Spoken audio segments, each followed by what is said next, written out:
Welcome, everyone. Welcome, Pat. Boy, have we got a special guest today. Pat, who have we got on the hook today? Oh my God, we finally cornered the Airgun Angie. Oh my gosh. So excited. Yes. If you've been on the East Coast, you know she is a stalwart competitor. Even though she's been on the wrong side of the learning curve for the slug game, we're going to try and help her get her A game, and she's going to be a force to be reckoned with in the very near future. So big expectations from Airgun Angie.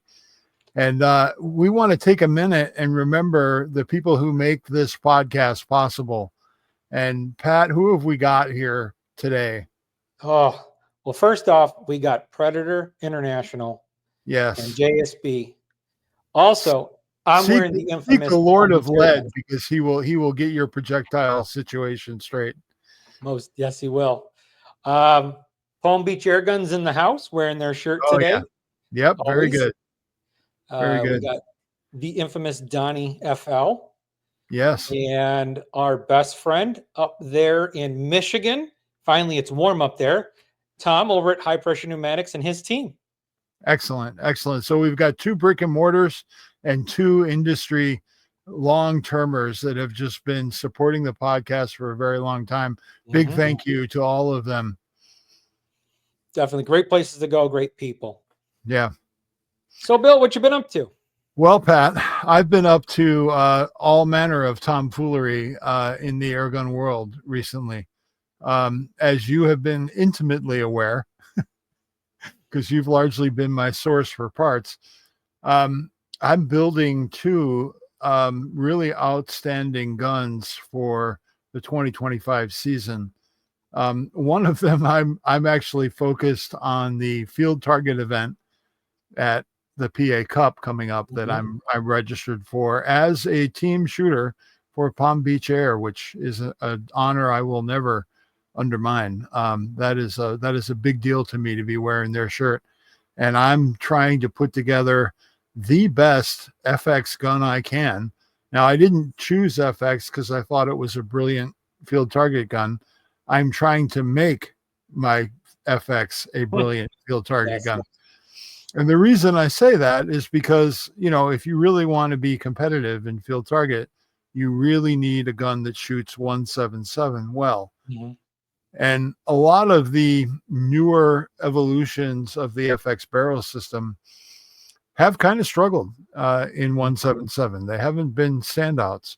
And I think a lot of the industry is beginning to kind of not focus on 177.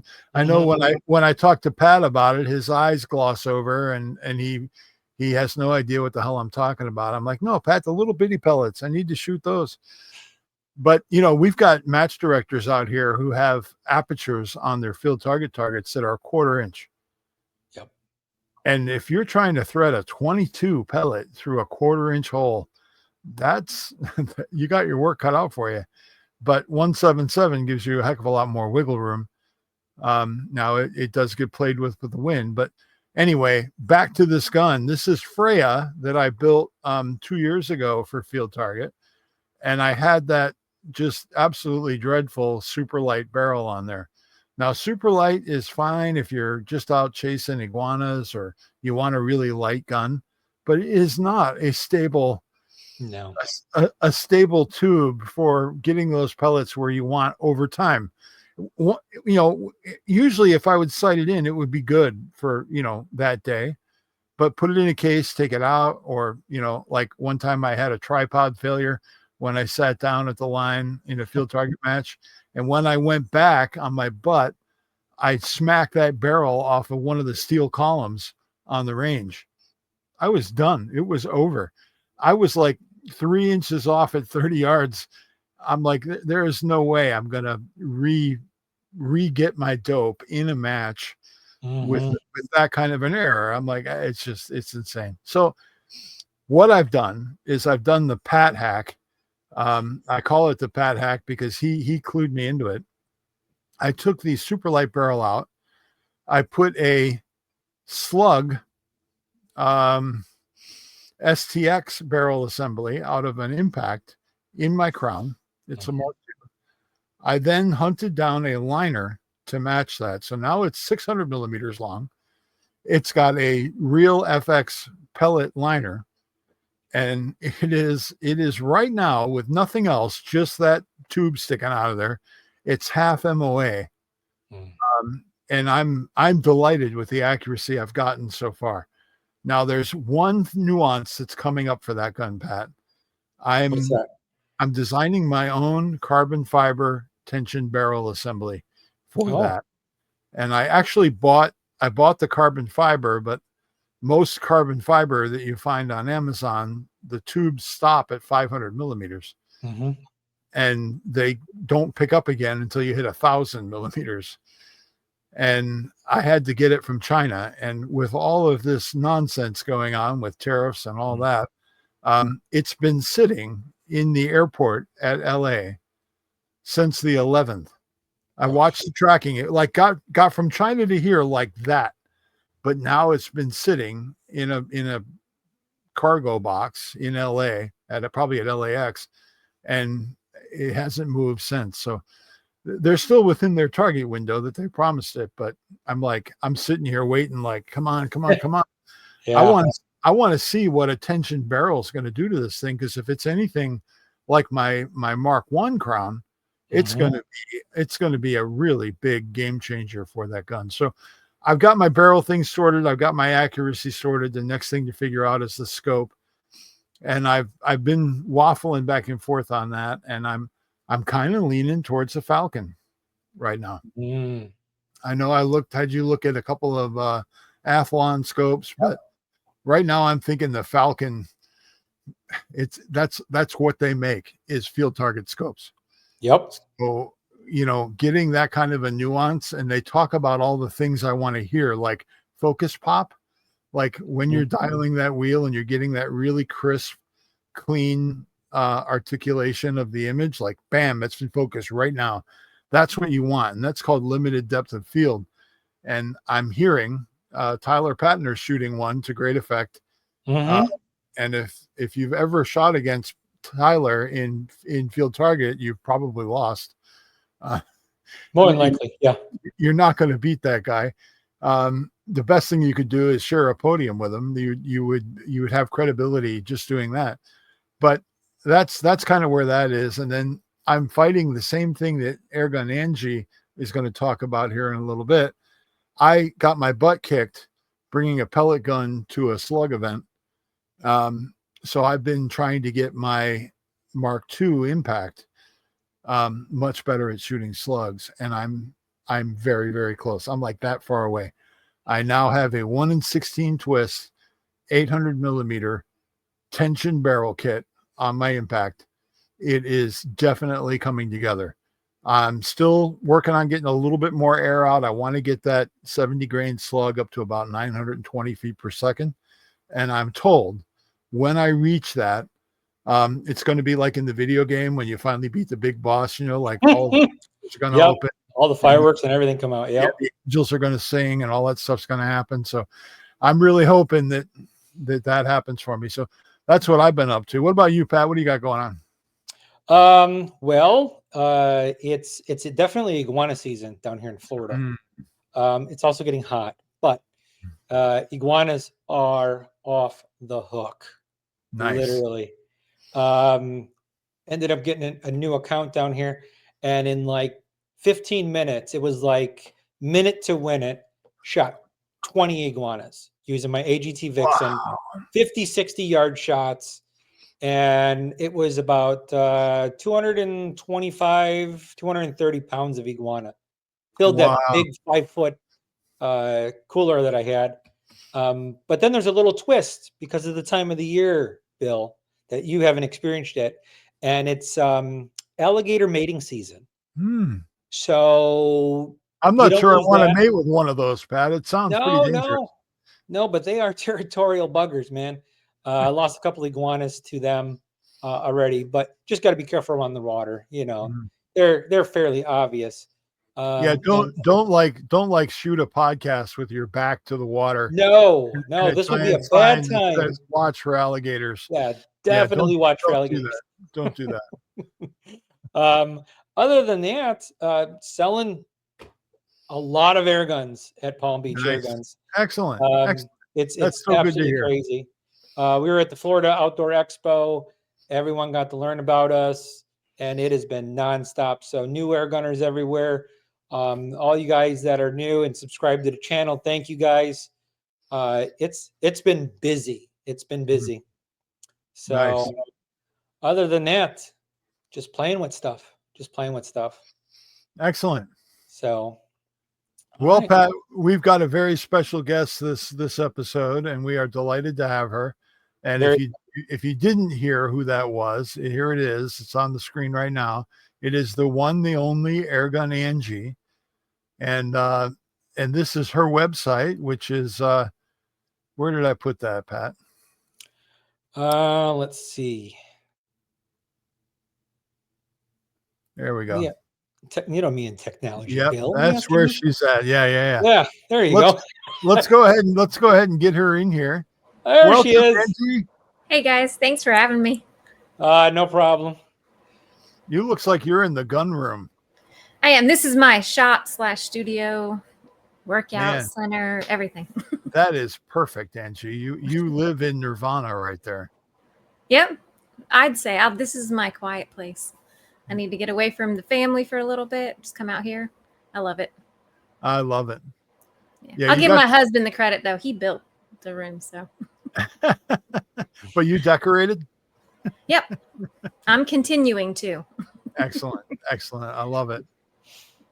So Angie, tell us a little bit about you and how you kind of got into the airgun world and where that all started and what's going on. Well, it's kind of a crazy. I actually didn't grow up with guns or air guns or anything. I grew up in the outdoors. We did a lot of sports and fishing, camping, stuff like that. And I met my husband when I was 19 and he hunted. And so I started kind of going with him and seeing what that was all about and started hunting with him. And then eventually he said, "Hun, I'm going to retire and you need to find a job." And I said, I don't want to because I'm going to miss out on hunting. So Rick approached me and he said, "Hey, I know you love the outdoors. You love shooting. How about come and test some air guns for me and see how you like it?" So the only experience I had with air guns before that were my boys with their pellet guns in the backyard shooting squirrels and birds. And then he told me there's 45 caliber air guns that I can go hunt deer with. And I was like, "Oh, really?" Yeah. So that was kind of a baited hook and I bit. And I've been doing it ever since. I started in 2017. There's been good times. There's been frustrating times. There's, ups and downs and ins and outs, but I'm still here and I love it. So we talked a little bit about this before, but tell us, what is your favorite thing to do with an air gun? My favorite thing to hunt. I love hunting.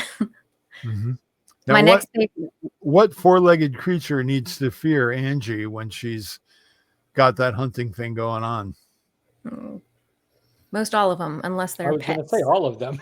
Yeah. If they're pets, cats, dogs, stuff like that, they don't have anything to worry about. And if it's not this season, which it seems that animals know when the hunting season is. Squirrels, they're all over the place when it's out of season. When season comes and I have my guns out, they're like, "Yep, not the right time to be hanging out with Angie right now." Yeah, I can say that I'm spoiled having a predatory permit here on my farm. I can get around some of those restrictions on certain animals, but I hear you. I hear that the deer are particularly likely to catch a pellet from Airgun Angie. Oh yes. That's one of my favorite seasons. I love deer hunting. It's where I started. Shooting and everything. It was deer hunting. Of course, I had to learn how to use a gun first. That's probably one of the most important things to do. But since I started there, that's kind of important. Yeah. Yeah. I agree. Yep. So and then my children, I have 3 children and all of them, it was a family affair. We all hunted together every opportunity we have. So they've all learned gun safety. They know how to operate them. I've had them in some of my videos sometimes, but now they're too old and too cool. So They don't like doing I videos with me. understand. Too cool to be on the same camera as mom. Yep, absolutely. Got I it. get it. I was like that one time too. Got it. So are you a walk and stalk type hunter, or are you hanging out in the tree stand while it's still dark out, waiting for the woods to wake up? What is your game when you're deer hunting? I'm a tree stand. Well, we here in South Carolina, we also run hounds. So we run deer with dogs. So I do that as well as tree stand, still hunting. So, I mean, trying to stalk a deer out here is, I'm sure somebody that's barefoot and has had some Indian training or whatever, they can get out there and do. I've actually heard of one guy that will run a deer down, and I'm like, I got to meet him. I gotta so meet him. But no, it's so thick out here that stalking one is just impossible. And the briars, the snakes, no, thank you. A tree stand is. I used to work with a Marine. There's never an ex-Marine, right? Right. He was a Marine that didn't go into the Marine Corps anymore, but he used to hunt hogs. He would hang out in the tree. He'd find a limb over a trail, and he would just lay there with a knife and wait for the hog to come by. And he would drop down on the back of the hog and cut its throat. I'm like, dude, that's about as savage as you get. That would not be me, because I would land on that hog. I would end up with 2 broken ribs, pierced pancreas, and God knows what other injuries. And it would a knife in your butt. Yeah, the pig would win. Basically, what would happen there. But yeah, it's that is so cool, Angie, that you are out there in the woods and you are getting it done. Now, you've recently had a foray into some competition shooter. Now, in fact, we got to see Angie at the Headshots? Headshots Invitational. Yeah, that was my very first one. Yeah, we got to see you there, and I got my autographed copy of Airgun Hobbyist. So did I. Which, if you send Angie one, or maybe ask her really nice, you might be able to get one of those still. But if she's got any left. But I have a few. I would also like to recommend Airgun Hobbyist to our listeners, because it is one of the few, in fact, the only, I think, print for air gunners in the United States. Now, if you go to the UK, when I lived in the UK, I used to wait every month at the newsstand for all of the new airgun magazines to come out. And they were every bit as good as Sports Illustrated or anything else as far as writing and imaging and all of that. They were really, really good magazines. But that's not the case here. They don't get Guns and Ammo and American Rifleman, and we don't get really big glossy magazines. But Airgun Hobbyist does have minimal ads and maximum enjoyment for the airgun world. And Angie, I hear you're potentially doing some writing for them, or have done some. What's going on there? I am. There's an article coming out in the summer edition, their hunting edition, and it's airgun hunting versus firearm hunting. So that's what I wrote about. It's already been sent in, and I think it turned out pretty good.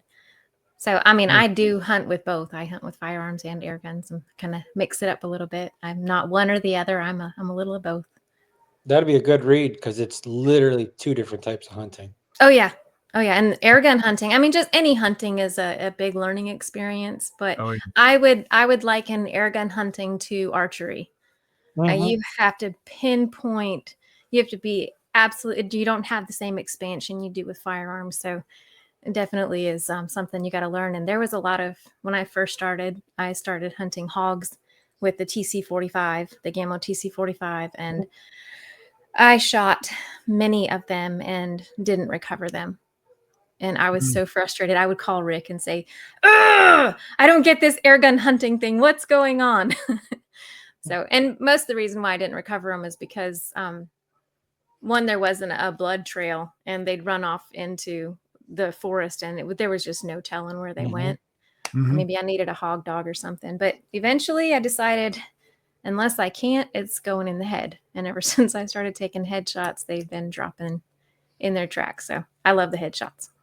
Good choice. Headshots all the time. Yep. No, Yeah, go ahead. I was shooting for the vitals because I thought that was the best shot, but no, That's headshot. what you were trained to do. I mean, that's hunter safety 101. They give you a little picture and they say, shoot here. Yeah. So you're actually a fan of the hammer nowadays, aren't you?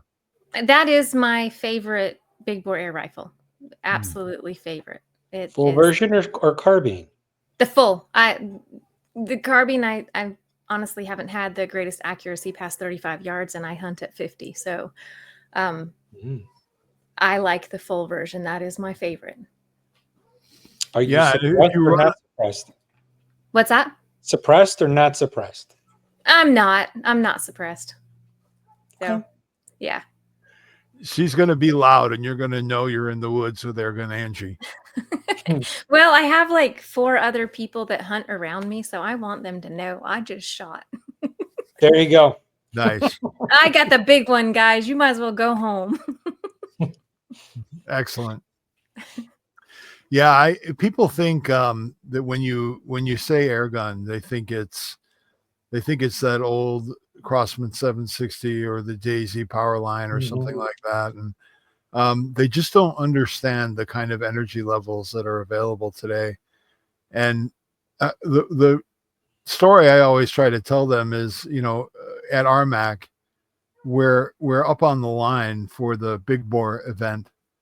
And Pat's friend up there in northern Florida, an absolutely incredible gun tuner, had built a really, really capable FX gun one year. And Ken had not a moderator on the end, but a muzzle brake. So all of that acoustic energy was coming right back at the line. It was taking the recoil away from him really good, but if you were anywhere near that bench when that gun went off, which he's shooting at 300 yards, I would jump out of my skin, because you're at an airgun event. You're not wearing any ear protection. Right. and bam, that thing would scare the living crap out of me. So, I don't know if you've ever considered one of those for your hammer, but I wouldn't recommend it for your neighbors, but for you, it might actually be kind of handy. Yeah, it'd let everybody know even more. Yeah, there you go. Now, the fella that he has me come over on his property and kill his hogs because he's got a deer stand, but the hogs, I guess they don't know it's supposed to be deer corn. So there's a lot of hogs coming in there. And when he heard that I was killing them with air guns, he's like, "So you're going to come shoot him with your BB gun?" He couldn't believe that there was an air gun capable of killing hogs and deer and stuff. So the first time he invited me, he couldn't wait. I went in there, the deer came in, and he's like, "Well, I guess I'll let you shoot a deer." So what I did is I forgot to put a pellet in, and I shot air at the deer. Oh, no. Yes. And he's like, "Yep, see, I told you couldn't do it." And then I went back. Yeah, I went back without him. He told me I could. I wasn't trespassing or anything. I went back without him and sat and waited for the pigs to come in. And so the next time I shot a pig, and I was probably pretty nervous. It was probably my 3rd time ever killing a pig. And I had the hammer. I shot him in the fat part of the back of the neck. I didn't get him. He ran off. And I even posted a video of the shot. And I said, "Y'all think I got him?" And everybody's like, "Nope, that's a gone one." And I didn't think he'd ever come back. And he came back a couple weeks later, and I got him. And he was over 300 pounds. That was a big pig. Holy cow. That was a big pig. And the guy was like, "Oh my gosh, I can't believe you killed a pig with a BB gun." It's a big BB. Yeah. And just showing people the lead, they're just in shock. Absolutely in shock. Now, just out of curiosity, what bullet were you using? The 320 grain Nielsen specialty ammo slug. Oh. Yeah. Okay. With the TC-45, I was shooting 510 grain Hunter Supply slugs. Those were huge. Yeah, those were big ones. Wow. I thought for sure the first time I asked you that question, you were going to say Air Force Texan. I was not expecting the hammer to be your weapon du jour. Well, the reason I like the hammer is I like the multi-shot. capabilities. I like being able to take a follow-up shot because I don't care. This is one of the reasons why I love hunting. It is absolutely unpredictable. You never know. You never know what's going to happen. Some animals seem to have a stronger will to live than others. Some require a follow-up shot. Some of them, you shoot them in a place that you think that shouldn't have killed them, but it did. So it's just a huge adventure. But having the multi-shot follow-up shot with the hammer is great. I've had 3 shots with the long hammer. I mean, within like 2 inches at 50 yards. And then the 4th shot's just about 1/2 inch low. So, I mean, you can't really, with a multi-shot big bore, you don't get much better than that. No. Not a 50 caliber. Yeah. So something that's reliable. Like I always say, success breeds confidence. And I've had so much success with a hammer. It's just a rifle that I'm confident will do the job. Oh, yeah. Yeah, no doubt.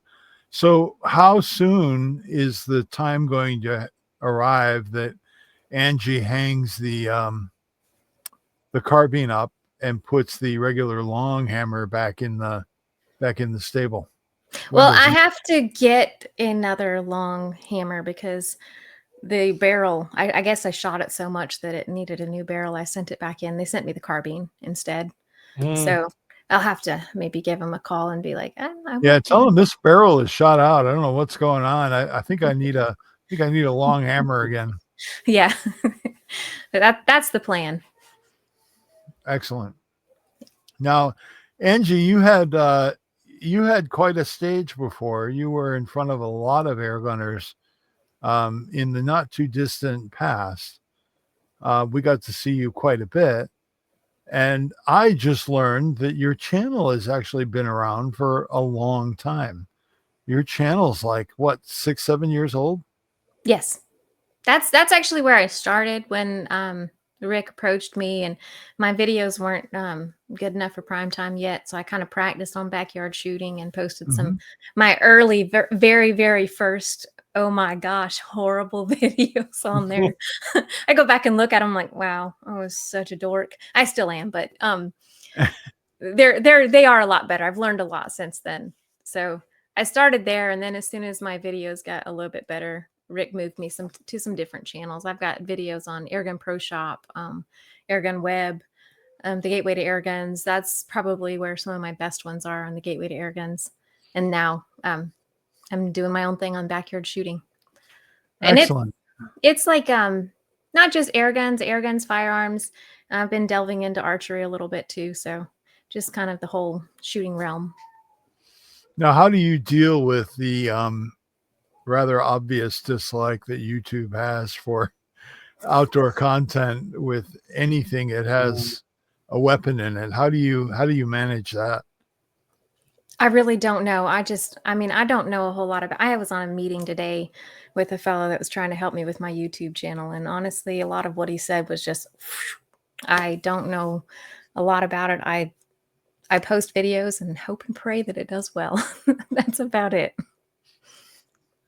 So, one of the, from one YouTuber to another, when Pat and I do a podcast, it's actually a really good opportunity normally for us to get good advertising coverage from YouTube. And we would, one of the channels is monetized and could actually generate some cash. But all of the 2024 season, we had a ad that we ran in the podcast that said that we had an affiliate arrangement with Airgun Depot, Cabela's, and Bass Pro. Just because of that ad, they shut off all of our monetization because Cabela's and Bass Pro sell guns. Yep. And I'm like, are you freaking kidding me? That's where this has come. Just because I'm not even at the point to where I make enough money to really even worry about monetizing my videos yet. I mean, I get $13 or something a month right now. It's like I make more from if I put a link to a sponsor in my videos than I do from YouTube. So I agree. I mean, definitely the affiliate game is way better, but it ticked me off that YouTube, as big as they are, couldn't figure out a way to align creators with advertisers that were friendly to their content. And there's a bunch of them that would be. I mean, the outdoors it's a huge industry. I am sure that Airguns of Arizona, Utah Airguns, every brick and mortar in the U.S., any big outdoor company, Shields, Cabela's, Bass Pro, would be falling over themselves to get advertising space, to pay for advertising space. So to me, it's. But you don't see any of that ever. None of that. Because to me, it's more about YouTube trying to control the content that they were willing to monetize and support as a statement based on their own beliefs or lack thereof. But that's just me getting political now, and I'll stop. I'll put my soapbox away. But I wondered how you were dealing with that. So if we want to see Airgun Angie nowadays, we got to go to Backyard Shooting AA. How did you end up with that name? Well, it was already backyard shooting, but whenever I would type it into the search engine to just backyard shooting, it came up with a bunch of irrelevant stuff, like a shooting in someone's backyard, or just it didn't pull my channel up. So I had to kind of personalize it a little bit. So I added the AA. But Rick named it. I didn't name the channel originally. It was nice of him to give it to me. That's fun. So for anybody who's listening or watching this, if you want to find Angie on YouTube, the best way is use the @ symbol and then type it just like you see it on the screen right now, backyard_shooting AA. And that will literally take you directly to her channel. You'll be able to see her wonderfully prepared trailer and then hit the subscribe and the notification and get all that good stuff. And you'll get tuned into some really good airgun content brought to you by Airgun Angie. Thank you. Now, Airgun Angie, you said the first time you and I met was at a airgun event, the Headshots Invitational. And then did you go to the next one? The Ancient City one? No, I didn't. I went to the Georgia Boys one, the Frank Coffey Memorial Shoot. And that was just this weekend. So you're coming fresh from the game here. Why don't you tell us a little bit about the contest? I know you had some. I just got my emotions together before the show. I've been crying all. It was honestly terrible. The best thing about the shoot so far was the people. I mean, just being around other air gunners is worth it. I mean, worth every loss. But so I brought my FX Dynamic 600 and 30 cal. My mind, like you said earlier, I want to kick the wind. I'm not concerned about. I want to kick the wind. 177.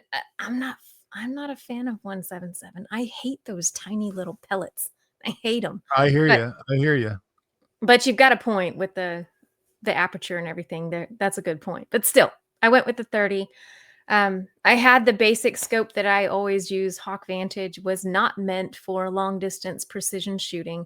It didn't have enough adjustment. And the very first target for the PRS was 200 yards. So it was kind of trial by fire. Like, literally, I got my pellet gun and you want me to go to 200 yards with a scope that doesn't do that. Okay. That sets the stage.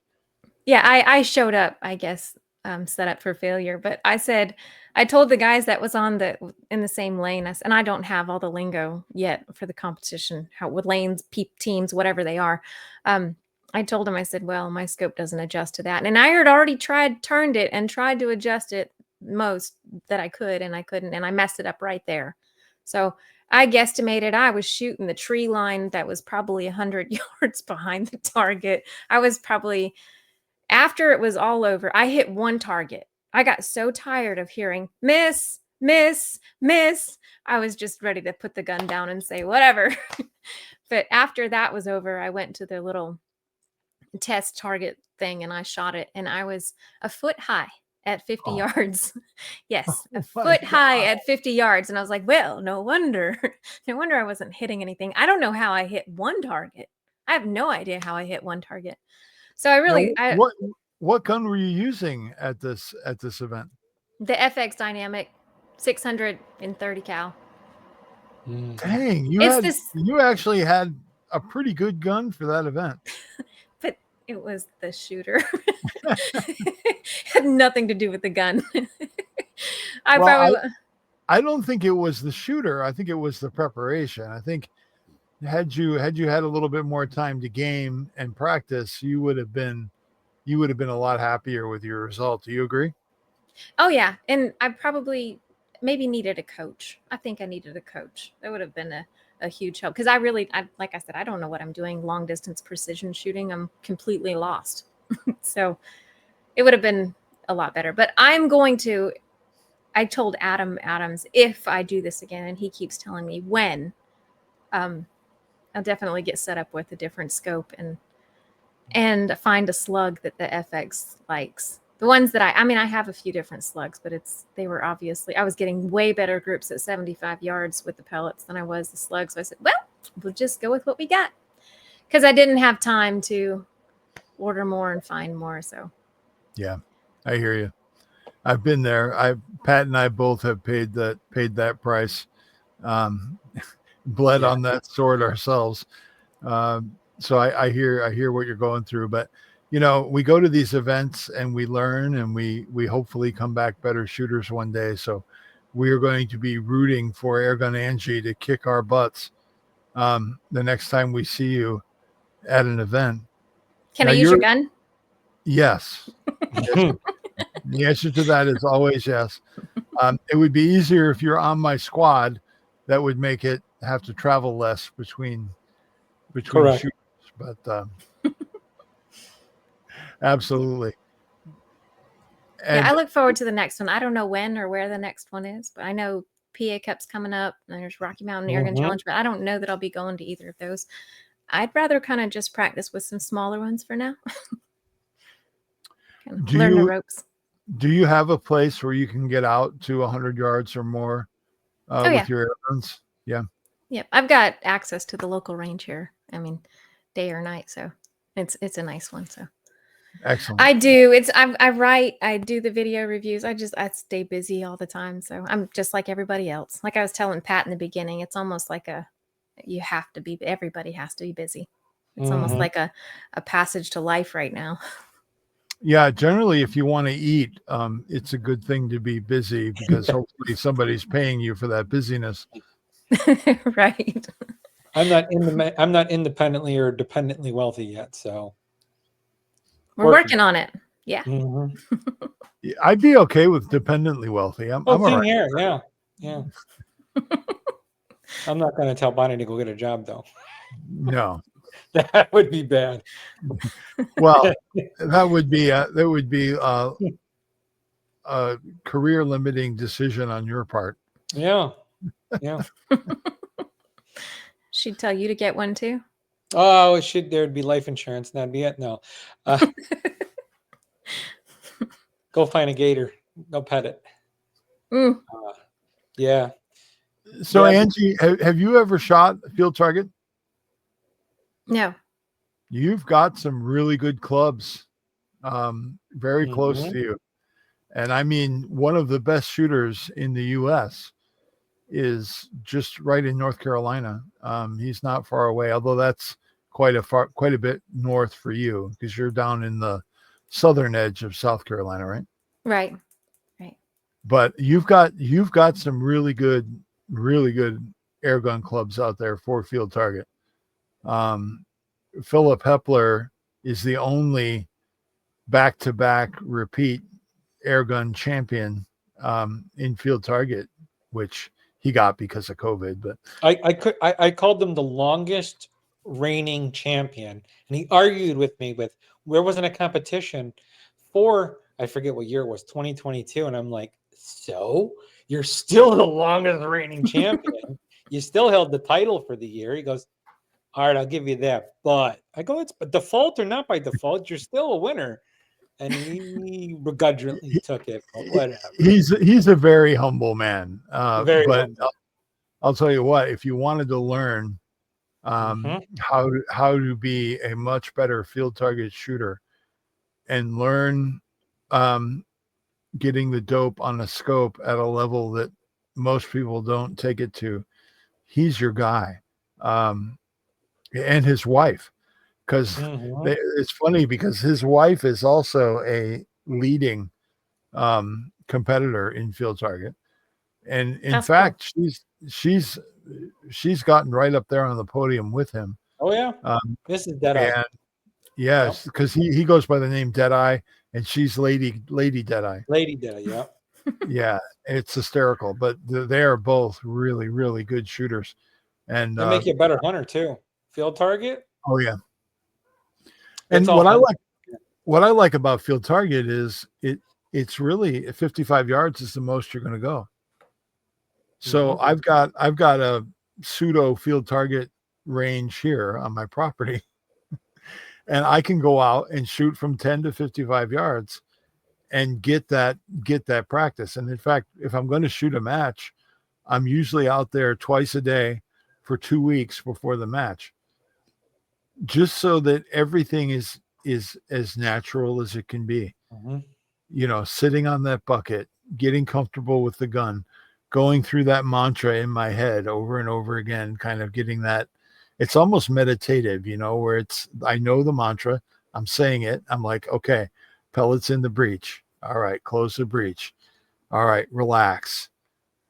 Watch the breathing, and then get dialed in, and then take that shot. I'm running through that over and over again several times a day during 2 different periods, and it's drilled in my head at that point. It's like muscle memory then. It is. And then Pat and I have talked about the zombie drill, because the stations that I always suffered at for field target were the kneeling, because I have arthritis on top of a bunch of old motorcycle injuries, and for me to get in the kneeling position is meaningfully painful. So if I start stretching before a match, I'm okay. I can do it. But the standing shots, I was terrible. I think I shot my first 2 seasons of field target and missed every single standing shot. And I was like, man, I am terrible at this. And then we talked about it on a previous podcast. I started this drill where I put a target at 25 yards. And I would give myself 10 pellets on the bench, and I would keep track of those exact 10 pellets. I would say, how did I do? Got my notebook right there. And I would not let myself stop practicing until I hit 70%, until my hit rate was 70%. And then I would take a break. I'd let the blood go back into my arms and let, all the muscles relax again. And then I would do it again. And I just kept repeating that over and over again. And you learn that, because nobody is a perfectly still shooter, right? Everybody's got that wobble. And if you get that figure 8 kind of pattern, which is natural, it's where you're going to settle. And then once you get that time to fire, and that, unfortunately, what happens to some people is they develop a jerk on that trigger that is not going to help them. But again, it's more of a Zen thing, that you're going to know when the right time to break that shot is, and your brain will do the work if you let it. If you try to get in front of yourself, it's not going to happen. So I would use that drill as a way of training my brain to know when to let that shot go. And it really turned it around. Right after Pat and I talked about that, my very next match, I went 100%. Oh, wow. On the standing shot. So I was like, holy crap, this is legit. This is real. You can actually become a better shooter, even if you're an old fool like me. And then you shoot against somebody like Pat, who doesn't do any of the preparation, doesn't do any of the work. He just comes out there, just instinctive as all get out. And he's like freaking Annie Oakley out there. He doesn't look like Annie Oakley, but he shoots. I shoot iguanas for a living. Offhand. Yeah. That's what I'm going to say. Iguana hunting will help your field target game. Practice your offhand, Angie. You will need it for the boat. Yeah. and guess who doesn't shoot offhand when he goes iguana hunting with Pat?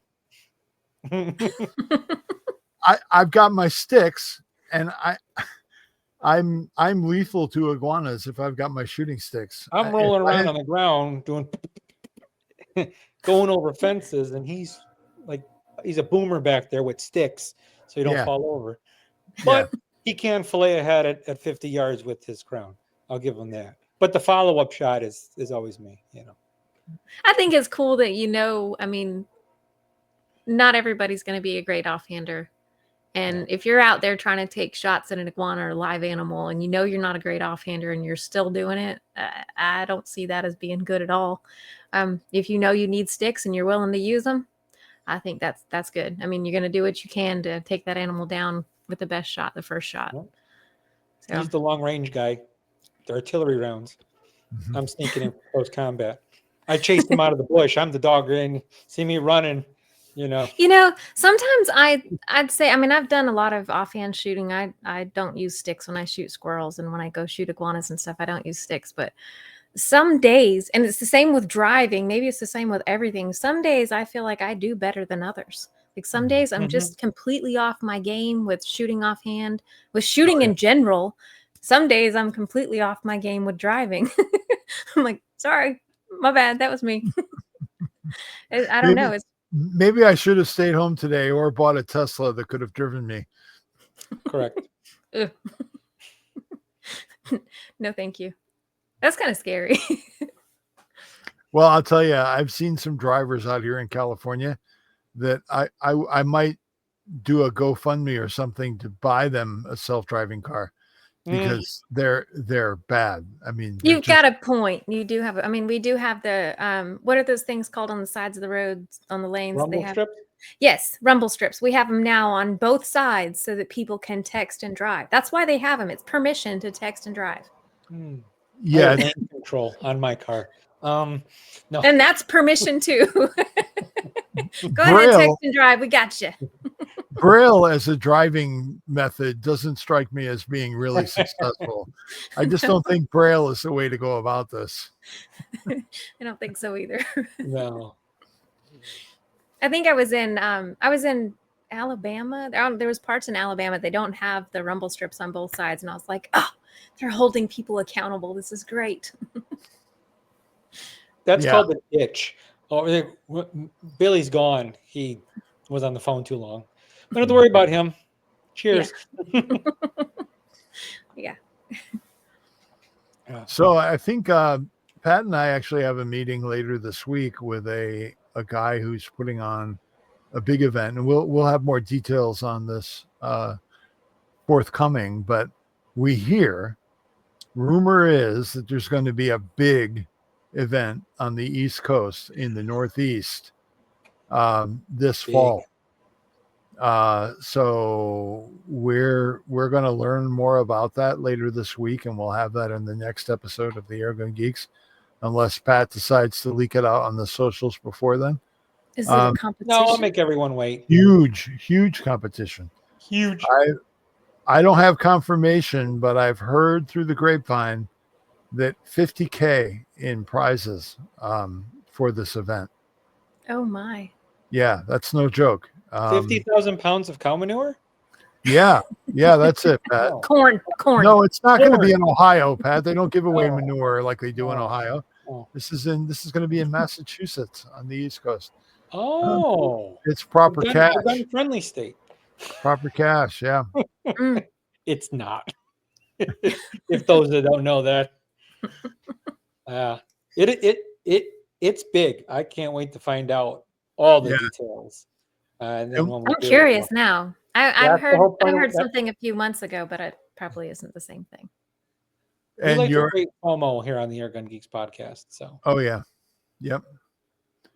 And your Airgun Geeks have also been reached out to by the Ragin' Cajun, who runs the Cajun Classic, which is a Grand Prix level field target event. So huge. It's like RMAC, Angie. Yeah, for the field target world, it's a high level event. In fact, you have to in order to go to the champions, the U.S. championships, you have to have competed and done well in at least one Grand Prix. They would prefer if you did a couple of them to get a seat at the big table. But it's kind of their local event, but on a much higher level. It's usually a 2-day shoot. So your score is going to be an aggregate of all of your days there. It's one of the few times I actually have pistol field target, which for me, that's my game. I was a pistol shooter for a long time. These rifle things I really have to work at, but pistols are very natural to me. But yeah, we're excited to talk to them more about that. They've asked for perhaps an Airgun Geeks presence at that event, which could be a heck of a lot of fun. Sweet. If it's in the cards financially for us, we'll have to see. But yeah, we've got there's some fun stuff coming up in the airgun world, and we're going to be a part of it, and hopefully we're going to be there with Angie, and she is going to blaze the path for us to airgun greatness. That is an event to just go to, even though you're not shooting. It's like the RMAC of the field target. Yeah, see, I think I'm not real into the competitive side of shooting. I mean, the best thing about going to the ones that I've been to so far are being around the people. I mean, really. I mean, maybe I'd say different if I actually won something. Well, Angie, you having been a guest here on the Airgun Geeks podcast, you are officially knighted an Airgun Geek, and you can participate in the only two rules that matter for competitive airgunning. There's only 2 rules. And see if I can remember them. You've already talked about them. It's really, really easy. Tell them, Pat. The first one is have fun. Did you have fun in Georgia? I did. Now, I don't know the answer to this one, but don't be last. Oh. Those are the 2 rules. I was last. I was last. I promise you. But that's okay, because that means there's room for improvement. Correct. You've set the bar at a place where you know you can get better. That's what I told him when I was there. It's only up from here, guys. Yeah. You can't That's go any what Bill lower. says all the time. I'm always waving to him because he's always below me on the rankings. Just saying. No, it's fun. Did you see some of the target props they had out there for the PRS? I did not. I only saw rankings, and then I saw pictures of the benches and a little bit of shooting and some goofing off. But I didn't see any targets yet.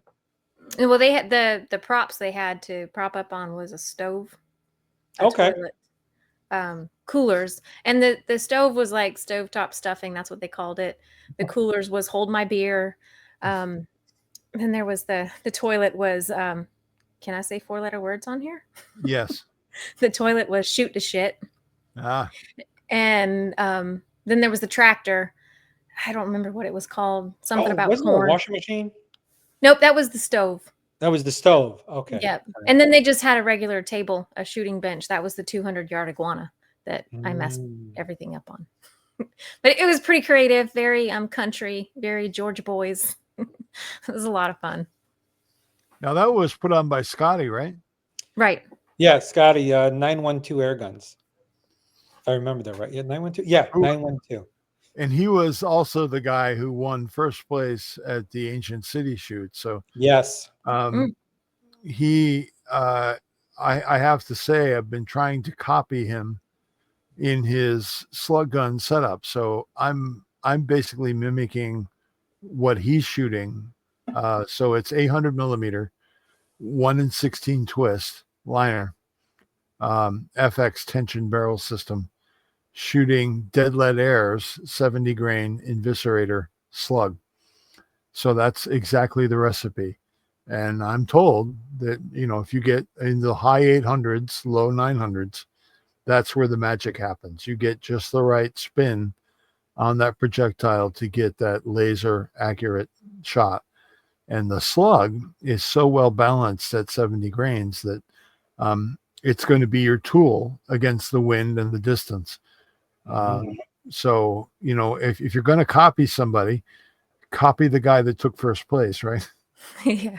I'd never heard of those slugs before. He showed me the tin. I was like, those look kind of cool.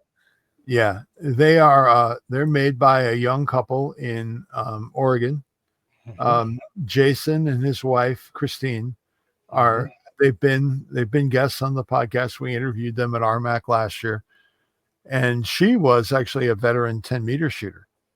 So this is, the kids that these two are going to create are going to be world-class shooters, I think, because Jason loves the long slug game. Yeah. And he came from a oil rig engineering background, and then now all he does is create the best slugs that he can, and they do serious quality control. And you don't have to size anything, weigh anything. He does all of that already. Just grab them, stick them in, shoot. Yeah, you just take them out of the tin. And then he's come out with a really neat, unique product that is meant to, I mean, slugs are expensive. I mean, they're not as cheap as pellets. They're not as prevalent. They're not as produced in the same quantity. But what Jason did was he came out with a product that is so when you clean a slug barrel, very often it doesn't shoot to the same accuracy again for a while. You got to let in that barrel. And he makes a much less expensive product to chamber and put through that gun to get the lead back in without using the really good precision formed slugs. Wow. So I'm like, well, that's somebody that cares about us consumers and is giving us a tool to get us back on target again. So kudos to the entire Dead Letter team. Saving time as well. That's pretty cool. Oh yeah. Now they do make in 30 cal, they do make a 50 grain. And I would say if you're 50 yards or in, it's going to be a lethal tool. It's pretty good. Not as accurate in my gun, in the original build, with a true pellet liner. The regular FX slugs did better in that barrel, the 44 grain. But the 50 grain eviscerator is nearly as good as that and a lot less expensive. So, it's a great choice if you're going after game that is a little closer in. But if you want to really stretch it out, 100, 200, 300 yards, that 70 grain eviscerator is where it's at. And I'm sure Scotty did he shoot the event with you? He did. How did he do? I don't remember. I think he placed second or third, and he did well. He was right at the top. Yeah. And he probably had a lot going on and a lot on his mind that probably took him, because when you go to compete, it's a very different mindset. Well, he messed up on the 200-yard iguana as well. He he forgot to turn his dial scope back down, so he was shooting high, and he hit it. Yeah, he hit it one time, but then he missed it. We had 4 shots at it. He hit it once, so he was definitely kicking himself for that. But he did really well. Other than that, wow. That's all before the competition, I told Adam Adams, I said, I feel like I'm not prepared in my mind to be able to deal with the scope like I need to. And I definitely proved that. Yeah. It's definitely a lot of learning. Yeah. Yeah. That practice and preparation really will make you a much more comfortable competitor in the future. But now that's been drilled in your head in a way that lesson will never need to be relearned, unless you're me, and then you'd have to do it 3 or 4 times before you finally get the message that, hey, dummy, go shoot some more. I don't want to walk away the biggest loser again. oh my gosh. No, you showed up, so that gives you a leg up on all the people who didn't make it out. And if there is an airgun event in your area, this goes out to all of our followers, all of our listeners, all of our viewers. Go out and shoot it if you want to. Don't be afraid. Some of us have really bad days. Angie and I have really, really bad days sometimes, and we still love this. We still love this game, and we still get out there. And I have shot with guys. It was their first event that they've ever been to, and they were solid competitors. So blow the dust off that air gun, get out there, and learn what you need to do to become a better shooter. You'll have a great time. You'll be around people that are really, really cool to hang out with. And, they're the kind of people that would lend you a gun and say, hey, here you go, shoot this. I could, when I was shooting and I was missing, I could just feel the guys, it was like their heart was breaking for me. It was really great. I mean, not that I wanted them to be sad or anything, but I knew that they were like, oh man, I wish that she did better. I wish that, they wanted me to do better just as much as I did. So it was a really good experience in that sense. Awesome. Yeah. Well, Angie, we are looking forward to seeing you out in the competition circuit some more. We're looking forward to some really killer content. We're looking forward to reading your article coming out in Airgun Hobbyist. And anything else you've got coming up that you want to talk about before we close out this episode? I'm really thinking about, I know that I do a lot of ladies stuff, coordinating ladies events, ladies hunts and things like that, and going to these competitions. It'd be kind of cool to have a ladies shooting team. And there's a lot of fellas that show up and not very many ladies. So I think it would be kind of cool to do something like that. I think you should work on some of your sponsors and say, hey, I need a little assistance here, getting some jerseys and putting together a ladies shooting team, because I think that would be fantastic. Yeah, I think it'd be great. Bill and I are always pushing for more women shooters and younger shooters too. Because I hate looking at Pat when I'm shooting, right? Yeah, well, I look good in a dress. I try to. Maybe I should. Maybe that might be a. No, we'll leave that for another. No, yeah, I don't agree. Save that for your OnlyFans channel, Pat. Oh well, we should. Well, that's in the credits at the end. How do you think we pay for this podcast? Got it. Do you know how much it costs to get Angie on? No. Way too much. Angie, thank you very much for joining us here on the Airgun Geeks. Thank you. I enjoyed it. It's been delightful. All right. Well, we're going to put you back in the green room so you can powder your nose. Sorry. And we're glad to have you out. Yes. Thank y'all. No Thank problem. you. Well, Bill, that was exciting. Yes, it was. I want to remind everyone to give us 5 stars if you like the podcast here on the Airgun Geeks podcast on Apple. Leave a comment, 5 stars. Check us out on Spotify. Make sure you subscribe. Make sure you check out the YouTube channel, Airgun Geeks Podcast. Check out Target Forge. And Bill's other fun one, the DIY Maker. All very, very fun, informative channels. They cover 3 different, we'll call them genres. There's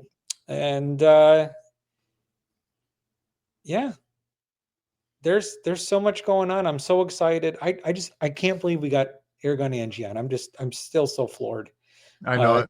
Because hey, Pat, before I forget, we've had a landmark product come out for the airgun shooter for getting really, really dry air for your air gun. Yes.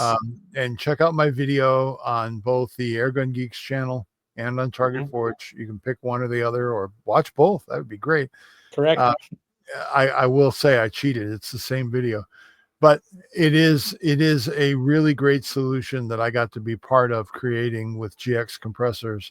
That involved a flight to Germany and a white paper and all of that fun stuff. But it is a very, very solid physics-based tool for delivering super dry air for your precious air gun and avoiding having all of that junk end up in your gun. So do check that out, and do please use my links to get that, because that helps support the work that we do both here on the podcast and on the Target Forge channel and all of the other stuff that we're involved with. So do check that out if you get a chance. Definitely. All right, Bill. Any final words for the viewers and listeners? Nope. Be good. May your pellets fly straight, and have a good time. And like always, stay geeky.